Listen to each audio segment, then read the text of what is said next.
김영입니다. 오늘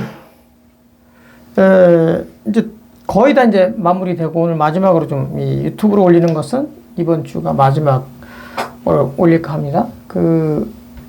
이게 강의 주제 제가 커리큘럼을 15개 했잖아요. 15개 15주니까 15주 차니까 중간고사 하나, 기말고사 하나 빼면 2개 빼면 13주죠. 그러니까 이제 이번이 오늘 13주 차가 되는 거죠. 13주. 그렇죠. 13주 차가 되는 거니까 유튜브로 올리는 것은 오늘로서 이제 마무리하고 다음 주는 주말에 토요일 날 광교산 이렇게 멀지 않은 그 짧은 구간으로 해서 살짝 올라갔다가 내려와서 오찬을 하면서 오늘 아직 다루지 못한 뭐 여성 문제라고 할까요? 여성 문제 하나를 간단하게 좀 얘기하면서 그렇게 14주를 마무리하고 15주 마지막 종강 때는 이제 기말고사 주간이죠. 그러니까 그때는 이제 만찬을 하면서 종합적으로 평가하면서 마치는 걸로 이렇게 하겠습니다. 물론 산행할 때 뭐 고열이 있다거나 뭐 좀 의심스러운 증상이 있다거나 그러면 자발적으로 좀 참여하지 마시고 시간이 좀 되시는 분들에 한해서 오시기 바라겠습니다. 이번 주는 제가 아동 문제, 청소년 문제, 노인 문제, 장애인 문제, 빈곤, 약물, 인구, 인종, 노동까지는 한 것 같아요. 여기서 지금 빠뜨린 게 가족 문제가 좀 빠진 것 같고, 그 다음에 이제 노숙 문제가 빠진 것 같아요. 그래서 오늘은, 가볍지도, 무겁지도 않은, 그냥 짚어볼 수 있는, 평이하게 짚어볼 수 있는 문제들이죠. 다 경제적인 거하고 다 맞물려 있는 건데, 가족 문제하고, 노숙 문제를 좀 살펴보는 것으로 이렇게 할까 합니다. 결국 경제가 좋아지면 다 풀릴 수 있는 문제라고 과거에도 계속 말씀드렸는데 결국 그렇죠. 경제가 좋아지면 상당히 풀릴 수 있는 갈등들이 문제들이 해소될 수 있는 것들이 많이 있죠. 일단 가족 문제를 좀 살펴보도록 하겠습니다. 일단 의의를 보면 의의가 뭐 다 정의고 개념이니까 가족 개념은 뭐냐? 관련된 주제에 따라서 혹은 상황에 따라서 달리 정의가 되고 있다. 일반적으로는 이제 가족을 패밀리라고 하죠. 근데 패밀리란 뭐냐? 혈연, 그다음에 혼인, 입양, 친분 뭐 이런 것 등으로 이제 관계되어서 일상의 생활을 공유하는 사람들의 집단, 공동체, 또는 그 구성원을 이제 일컬어서 이제 가족이다 이렇게 얘기를 하죠. 여기서 이제 혼인이라는 혈연은 뭐 다 아실 거고 혼인, 입양, 친분, 혼인을 자꾸 이제 그 결혼이라고 이렇게 약간 뭐라 그럴까 왜곡시켜 아니면 뭐 약간 편향된 이런 이제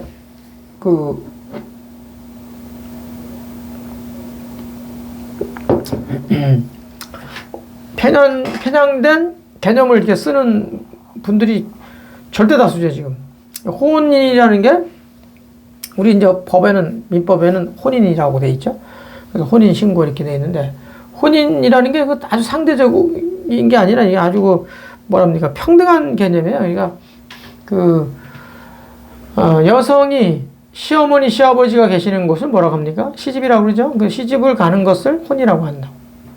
반대로, 남성은, 그러니까 남자가 그 시어머니, 아니,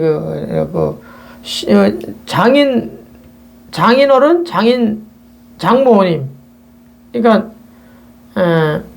장가를 간다 그러잖아요. 그러니까 장인어른과 장모님이 계시는 집. 그래서 장가라고 그러잖아요. 그래서 장가 간다 그러잖아요. 그걸 이제 인이라고 하는 거예요. 그러니까,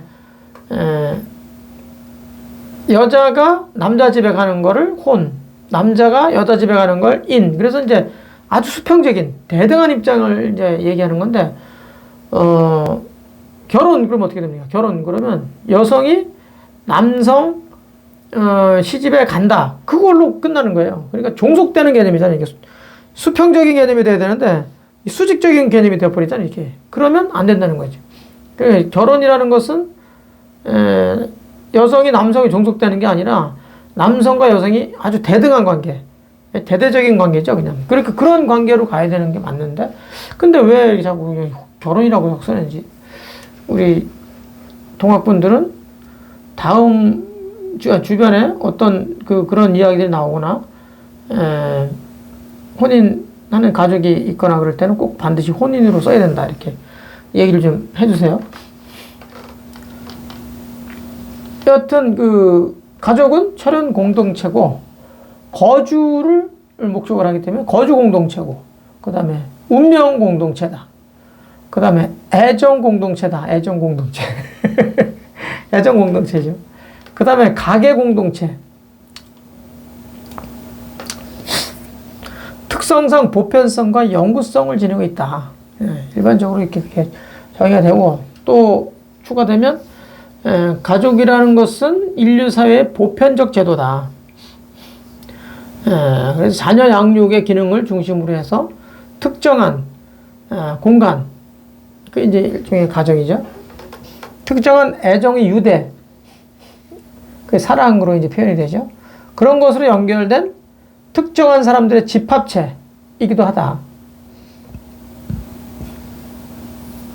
동시에 가족은 사회 변동에 따라서 역동적으로 변화하는 실체이기도 하고, 산업화와 도시와 같은 사회 경제적 조건의 변화에 따라서 능동적으로 적응해가는 사회 구성단이기도 하다. 또 공존, 또 생존이라는 그 공동의 목적으로서 자연 체계의 하나이기도 하다. 이렇게 이제 이기도 합니다. 이뿐만 아니라 가족은 가장을 중심으로 하는 위계적 구조를 가진 조직 체계다. 그렇죠. 그래서 이제 우리 지금 나라의 이런 어떤 가족 제도를, 이게 이제 조선 후기의 영향인데 가부장적 제도다. 유교적인 어떤 이념에 의해서 만들어진 그 틀 속에서 벗어나지 못한, 그래서 가부장적으로 지금 계속 간다.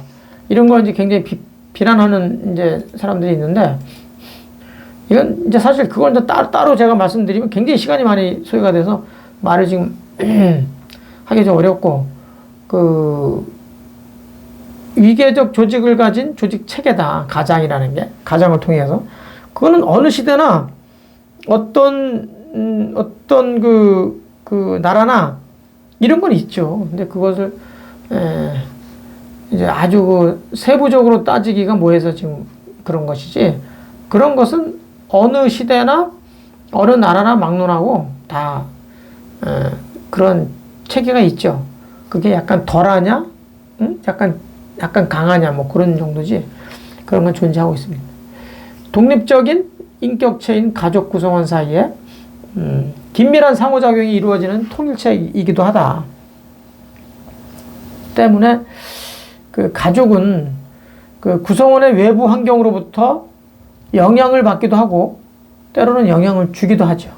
그러면서 유지 발전해 나가는 개방 체계를 갖추고 있기도 하죠. 1948년도에 제정된 유엔의 인권 헌장에서는 가족에 대해서 뭐라고 해석을 이렇게 적시를 해놨냐면, 가족은 사회의 자연적이고 근본적인 집단 단위다. 사회와 국가의 보호를 받을 자격이 있다. 이렇게 이제 규정하고 있습니다. 우리나라에서 가족과 관련된 법은 건강가정기본법에서 이제 확인할 수 있는데, 여기서 가족이라는 것은 역시 혼인이나 혈연, 혹은 이제 입양으로 이루어진 사회 기본 단위를 말하고 있고, 가정. 그러니까 가족은 그렇게 해석을 하고 있고, 가정이 있는데, 가정은 가족 구성원이 생계 혹은 주거를 함께하는 생활 공동체다. 구성원의 일상적인 부양, 또 양육, 그다음에 보호, 뭐 교육 이런 것들이 이루어지는 아주 사회의 기본 단위를 이제 가정이라고 한다. 이렇게 가족과 가정을 약간 그 의미를 좀 달리하는 것으로 이렇게 해석하고 있습니다. 해석이라기보다는 규정하고 있죠. 그래서 건강 가정이라는 것은 가족 구성원의 욕구가 일단 충족이 되고 인간다운 삶이 보장되는 가정을 이제 건강 가정이다 이렇게 말하고 있습니다. 그리고 그 한부모 가족 지원법이라는 게 있는데 한부모 가족 지원법에 의하면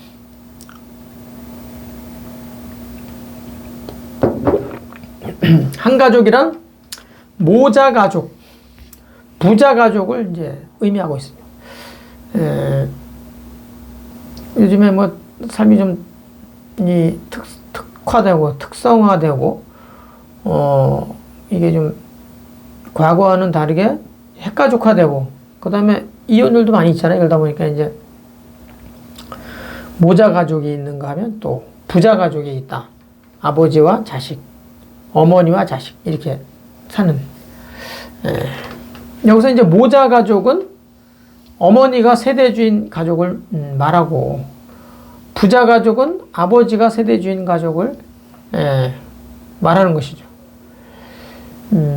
여기서 또 한 가지 좀 눈여겨볼 만한 게 다문화 가족이라는 게 있는데 다문화 가족은 제한 외국인 처우 기본법이라는 게 있어요.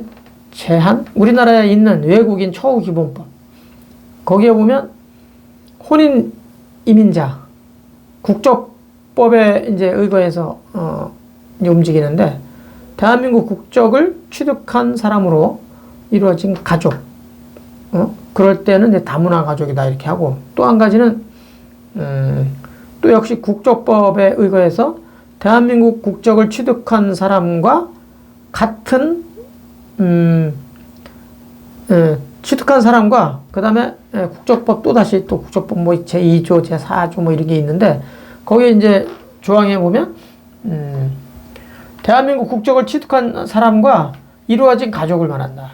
이제 결국 뭐 국적법에 따라서 국적을 취득한 사람 또다시 또 그런 국적법을 통해서 또다시 국적을 취득한 사람들 간에도 혼인할 수 있잖아요.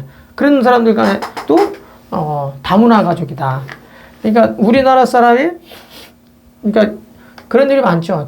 장가를 못 가가지고 외국인 그 안악을 만나서 이제 혼인한 다문화 가족이 있고 마찬가지로 또 역으로 소수이긴 하지만 여성이 제3국의 남성과 혼인해가지고 다문화 가족을 이룬 경우도 있죠. 그러나 제3국의 사람들이 전부 우리나라에 들어와서 살면서 국적을 취득하고 그 사람들 간에 혼인할 수 있잖아요. 그럴 경우도 이제 다문화 가족으로 이제 규정을 한다. 뭐 이렇게 하고 있습니다. 가족 문제가 개념이 뭐 어려운 건 아닌데 뭐 좀 이렇게 좀 다양하죠. 좀 현상을 잘 말해주고 있는 것 같아요. 핵가족화되면서 이게 사실은 이 태극 사상에 의하면 자연 현상이라는 것은 인위가 동반되지 않은 그러니까 인위적이지 않은 자연을 그러니까 그 우리가 조작하지 않은 것으로 살면 아들 하나 낳으면 딸 하나 낳게 돼 있어요. 그러니까 어떤 집안에 아들 하나 낳으면 어떤 집엔 딸 하나 낳고 어떤 집안에 아들 둘 낳으면 어떤 집엔 딸 둘을 낳아요. 어떤 집에 딸 둘에 아들 하나 낳으면 어떤 집엔 아들 둘에 딸 하나. 성비가 딱 맞아요. 고민할 게 별로 없는데 장가를 안 간다거나 시집을 안 간다거나 뭐 그런 일이 이제 많잖아요. 그러다 보면 분명히 뭔가 문제가 되죠. 그러니까 어느 쪽이 많이 안 가느냐에 따라서 아니면 자식을 덜 낳느냐에 따라서 성비가 이제 불균형이 되는 거죠. 그러면 자동으로 갈등이 생기고 문제화되죠, 사회적으로. 그러면 이제 다문화라는 생각을 하게 되는 거죠. 사실 뭐 이런 게 요즘만 있었던 건 아니고, 이 고대 때도 잘 보면, 예? 우리가 삼국시대 때도 외국인들이 많이 들어왔어요. 그 기록에 보면. 우리는 아주 그 단일 민족으로서 뭐 어쩌고저쩌고 이야기하는데 그 실제하고는 좀 많이 다릅니다. 인종 문제도 지난번에 한번 다뤘지만 우리도 아주 따지고 보면 복잡한 그런 구조를 갖고 있죠. 가족 문제 정의를 한번 또 보시겠습니다. 의나 정의나 뭐 그 큰 차이는 없지만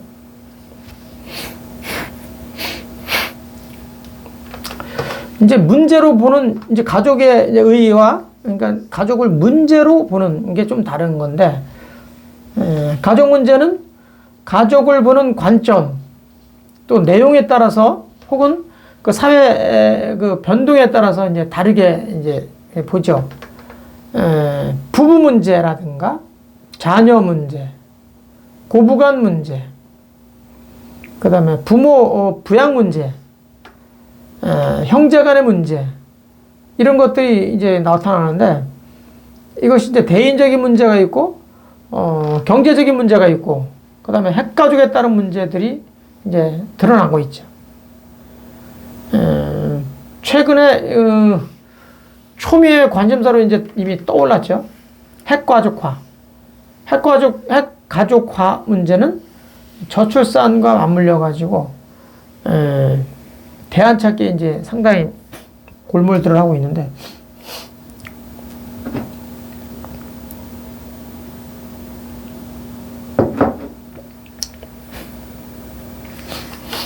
원래 핵가족이란 그런 용어는 머독이란 이제 그 사람이 썼는데, 문화인류학자예요. 문화인류학자인 머독이 이제 그 말을 쓰기 시작했는데, 이 친구가 언어학이나 사회학, 행동심리학, 정신분석학 등에 이제 크게 기여를 했다고 이렇게 나와 있어요. 여하튼 그 머독이라는 사람에 의해서 핵가족이라는 말이 이제 쓰여졌는데, 용어가 생겼는데, 기본적으로 부부 관계를 중심으로 하고 있고, 부모와 자식 간의 관계가 결합해서 이루어지는 하나의 핵이다. 그것이 하나의 단위를 이루고 있는 가족을 이른바 핵가족이다. 이렇게 이제 칭하고 있습니다. 본래 의미의 핵가족은 오늘날 확대 가족과 같은 가족 집단도 몇 개의 핵을 가진 핵가족이 될 수 있다. 이렇게 보는 건데, 도시도 이렇게 보면 이렇게 핵이 몇 개 이렇게 있잖아요. 이렇게. 우리 수원도 옛날에는 남문이 핵이었었고, 북문이 이렇게 핵이었고, 그러다가 또 우리 수원역이 있어요. 그 주변으로 또 하나의 핵이 있었는데, 요즘엔 영통도 생기고, 뭐, 이쪽, 서쪽, 어딥니까? 권선 쪽에도, 이제, 조그마한 신도시들이 여기저기 생기면서 이제, 핵이 되고, 그 다음에 또 우리 수원에는 또 광교도 있잖아요. 광교에도 하나의 핵이 되고. 그러니까, 그렇게 보면 다 핵이라고 볼 수 있다는 거죠.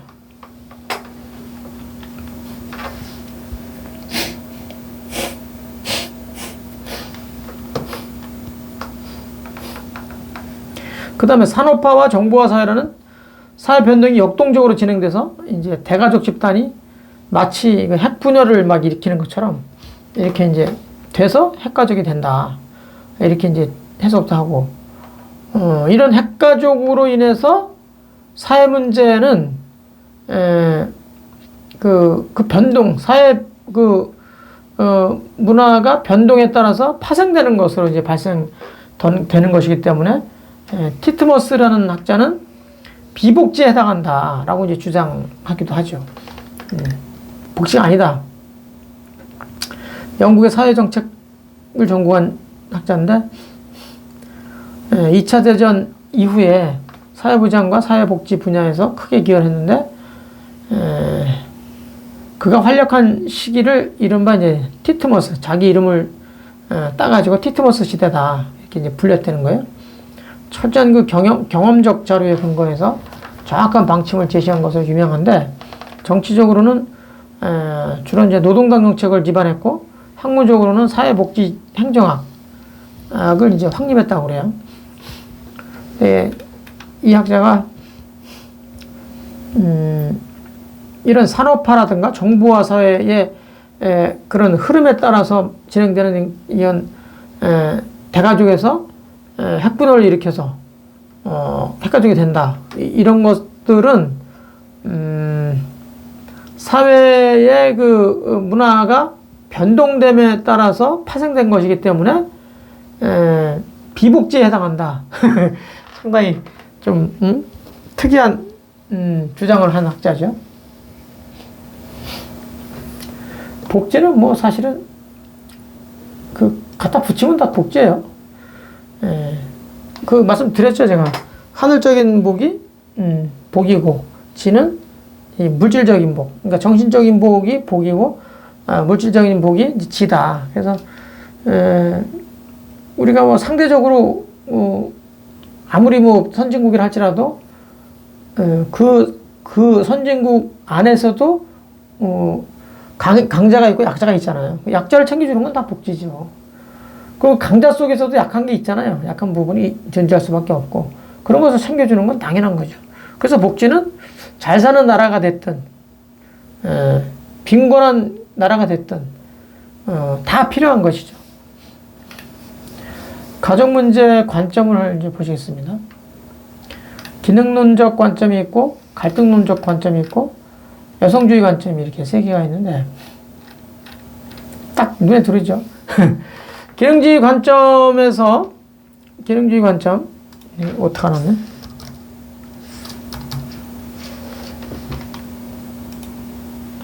기능주의 관점에서 가족은 가장 기본적인 사회제도로 이제 인식을 하고 있습니다. 가족의 가장 중요한 기능의 하나는 죽은 사람이나 장애가 있는 가족 구성원을 대체하는 데 있죠. 또 가족은 성인에 대해서도 중요한 기능을 하는데, 가령 구성원이 질병에 걸리거나 나이가 들었을 때 정서적으로 지지해주는, 신체적으로 이렇게 돌봐주잖아요. 그러니까 이런 것들이 상당히 큰 그 가족으로서의 기능을 수행한다, 이렇게 볼 수 있는 거죠. 그리고 이게 기능론적 관점이니까 현대사회에서 가족 문제가 발생하는 근본 이유는, 가족 문제가 발생하는 근본 이유 역시 산업화와 정부와 사회에 돌입했기 때문에 이렇게 이제 문제가 될 수 있다고 보는 거죠. 옛날에 뭐 이게 뭐 정부화가 아니면 또 산업화가 아니면 어떻게 했어요? 겨우 농경이잖아요. 그러면 전부 뭐예요? 이 몸으로 다 움직여서 먹고 사는 농경 문화가 강하기 때문에 그때는 가족 문제가 좀 덜하죠, 아무래도. 근데 지금은 사회가 많이 변했죠. 산업화, 정부와 이런 그 사회에서 굳이 이렇게 이 구성원들이 많이 필요하지 않다라는 것 때문에 이런 현상이 벌어질 수 있는 거죠. 그래서 이제 기능주의 관점에서는 사회가 점점 어떻게 보면 해체되는 거죠. 이게 지금 이제 글로벌라이제이션은 그래서 글로벌화 되어 있잖아요. 그러니까 국제화가 아닌 세계화가 되어 있잖아요. 그러니까 세계화와 국제화가 다른 이유는, 국제화는 이렇게 막이 있잖아요. 격이 있잖아요. 이렇게 탁탁 이렇게 벽이 있단 말이죠. 이렇게 울타리를 치는 거지.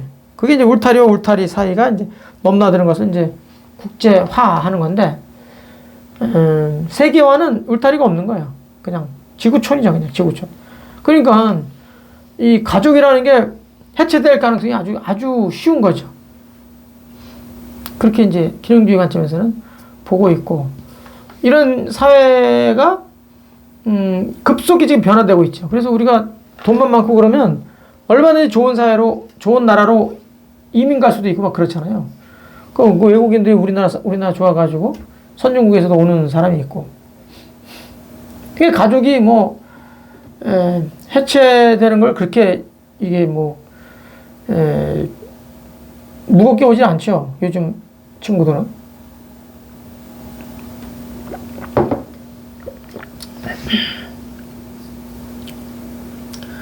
그래서 가족 해체는 점점 늘어나고 있고, 핵가족은 점점 늘어나는 추세에 있는 거죠.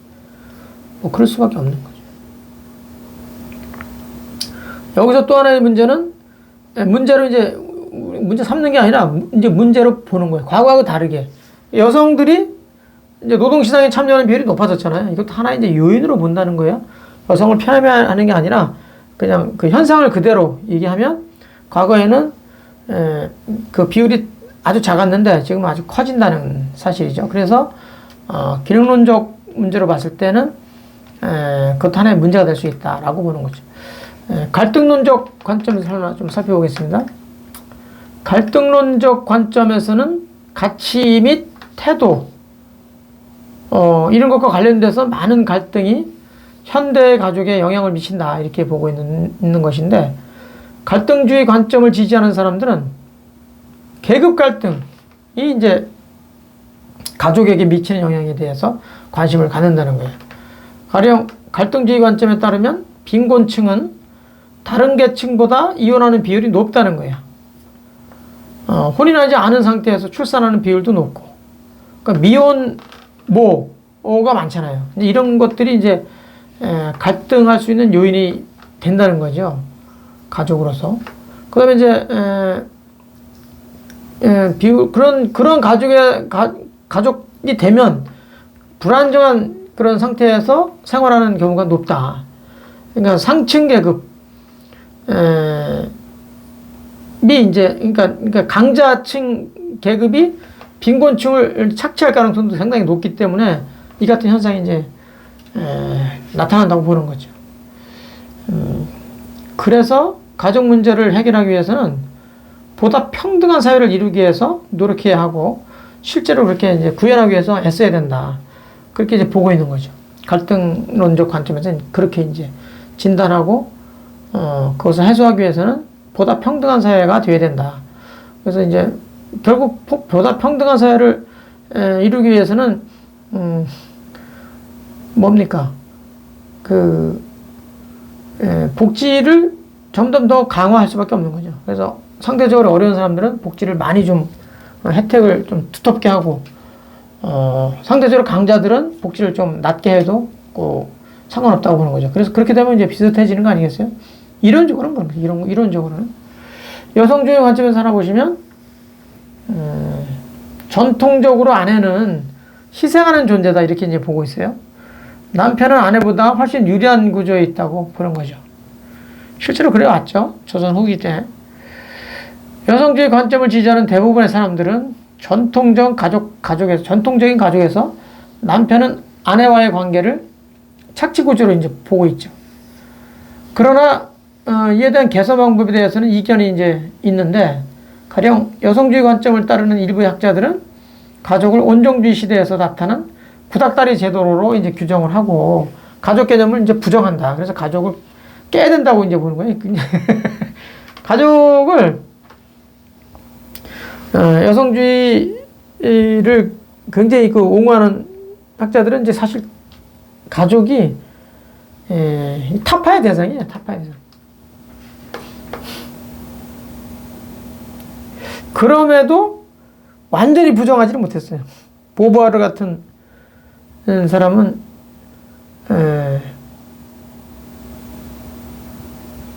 뭐 거의 여성 운동의 그 선구자적인 학자잖아요.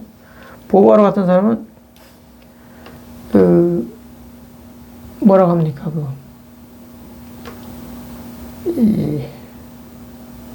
계약 혼인 뭐 이렇게 해서 평생을 같이 살았죠.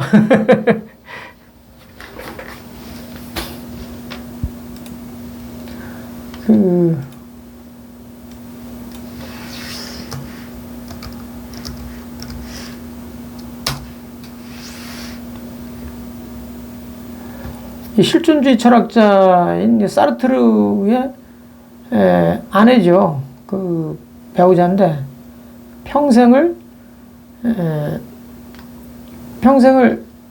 이렇게 계약 혼인하죠, 계약 혼인. 사실상 부부인데, 가족은 가족 아니에요? 근데 이 부부와의 후학들은 하나같이 가족을 아주 터부시하는 그런 경향이 있습니다, 실제로.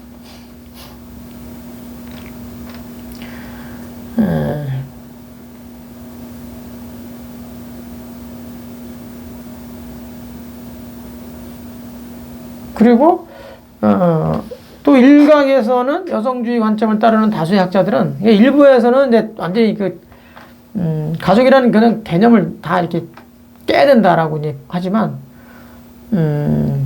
다수의 같은 여성주의라도 다수의 학자들은 양성평등을 좀 확실하게 하면 된다. 양성평등을 좀 확실하게 가져가면 되는 것이지 가족이라는 구조 자체를 부정해서는 안 된다. 이렇게 이제 얘기를 하고 있는 것이죠.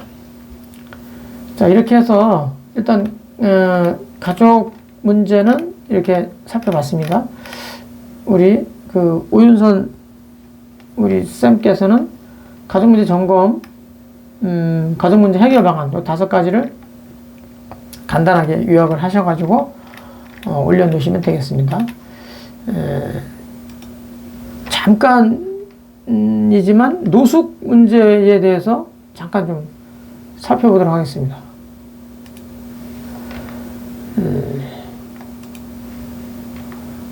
노숙은 홈리스죠, 홈리스. 집 없는 사람이 뭐 그냥 홈리스라고 하죠.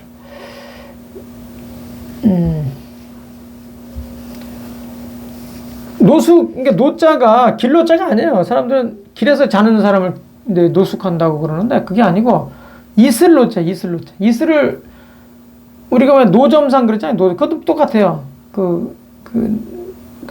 길에서 그냥 막 장사하는 게 아니고 원래 노점상이라는 게 밤새 하는 거예요. 밤을 새면 이제 이슬을 이렇게 맞잖아요. 그래서 이슬을 맞으면서 자는 거. 이슬을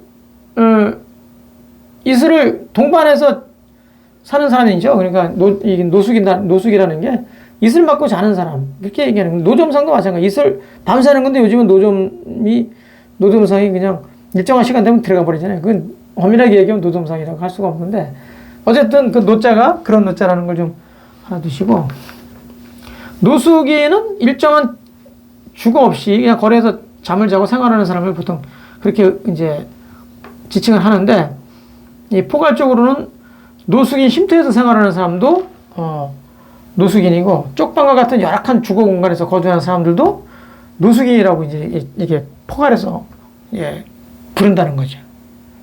근데 우리나라에서는 이제 법에 노숙인은 뭐라고 어떻게 정의했냐면, 일정한 주거 없이 상당한 기간 거리에서 생활하거나 그에 따라 노숙인 쉼터에 입수한 18세 이상의 사람을 이제 규정하고 있죠.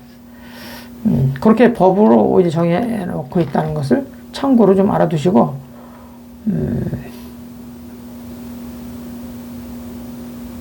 유엔에서는 노숙인을 집이 없는 사람, 그 다음에 그 단기 보호시설 혹은 여인숙 등에서 잠을 자는 사람들, 집이 있지만 유엔에서 정한 그 기준에 충족하지 않는 집에서 사는 사람, 그건 나중에 한번 보기 봐야 되는데, 안정된 거주권과 직업과 교육, 건강관리가 충족되지 않은 사람, 뭐 이렇게 정의한다는 거예요. 미국에는 노숙인 연합이 있네요. 거기 노숙인 연합에서 규정하는 것은 정규적이고 고정된 적절한 주거시설이 없고, 길거리나 일시적인 보호시설, 사람이 자도록 고안되지 않은 공공의 장소 등에서 자는 사람을 이제 노숙인이다, 이렇게 이제 규정하고 있네요. 미국의 노숙인 연합. 일반적으로는 그냥 노숙인은 주거가 없고 길거리나 공원, 역사, 지하도 등 숙박 용도가 아닌 장소에서 생활하는 사람들을 일반적으로 노숙인이다. 그 정도면 거의 뭐 대동소이하고, 노숙인 발생 원인은 개인적 관점과 사회 구조적 관점으로 나눠서 보는데, 개인적 관점은 노숙 경로와 과정을 중시해서 질병, 장애, 정신질환, 알코올 이런 거죠. 약물 의존, 그다음에 가정폭력, 비행범죄, 사회적 관계망 붕괴 뭐 이런 걸 통해서 이제 만들어진다고 보는 거죠. 대체로 그렇죠. 지난번에 그 TV 한번 봤더니 그 서울역인가요? 그걸 해가지고 이렇게 보여주는 게 있더라고요.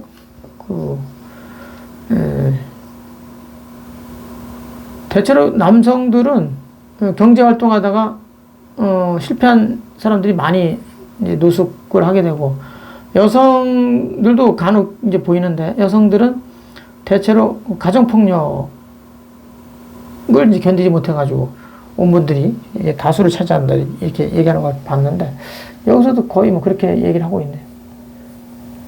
이 사람들의 생활은 저도 그런 노숙하는 사람들 밥 해주는 거 몇 번 가봤는데 하루에 보통 한 끼 먹고, 그러니까 이제 이 사람들이 참 건강 관리가 안 좋고, 범죄에도 이제 쉽게 노출이 되고, 그다음에 자살하는 거 이런 것들이 상당히 노출이 돼 있죠. 상당히 높게 노출이 돼 있죠. 이런 것들은 우리가 어떤 형태로든 줄여가야죠. 우리나라는 IMF 이전에도 노숙인이 존재하긴 했는데 이후에 이제 많아졌고,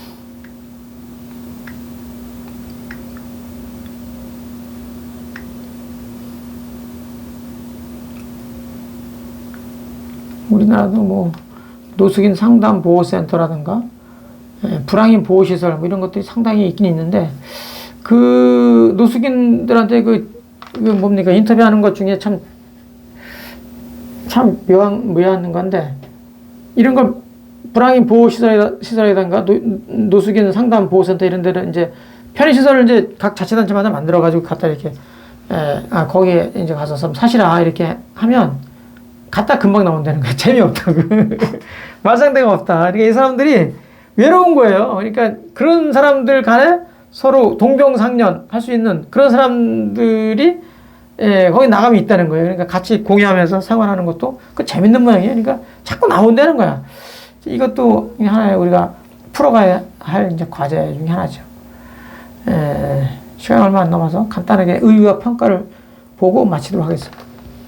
노숙인 문제가 드러나게 된 계기는 역시 IMF 경제위기 이전에도 그랬었지만 이후에 상당히 많이 존재하게 됐고, 사회 구조적 관점에서 보면 빈곤 대책, 노동시장 개입, 공동주택 확대 등 거시적 사회정책을 통해서 이루어질 수 있는데, 이런 것들이 좀 부족했던 거죠.